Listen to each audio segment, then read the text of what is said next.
Hey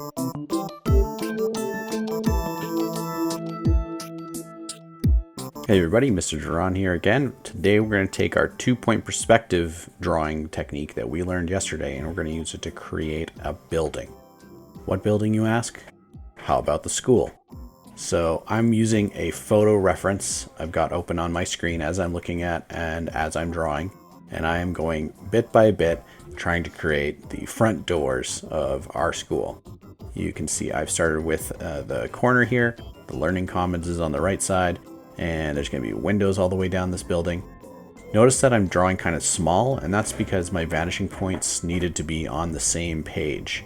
If I were doing this on a bigger piece of paper, or maybe digitally, or even if I wanted to get a really big drawing, I would have to have my vanishing points off the edge of the page, maybe taped down onto my table, and I'd have my paper taped down so that I could use it as one big reference.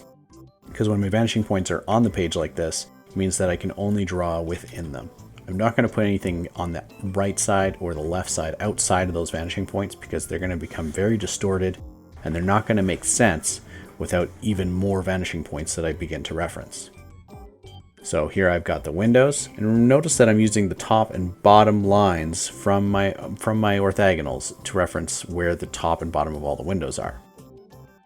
Any diagonal line or any line that is horizontal in a 2-point perspective drawing becomes slanted, becomes a diagonal or orthogonal line. I don't ever draw anything straight left and right in a 2-point perspective drawing. Everything uses the vanishing points except for vertical lines.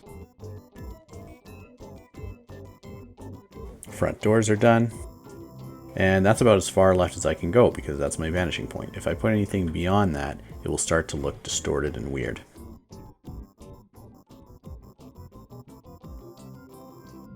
While I'm drawing this, I'm using a photo, remember. So I've got something that I'm looking at constantly and double checking. Does this look right?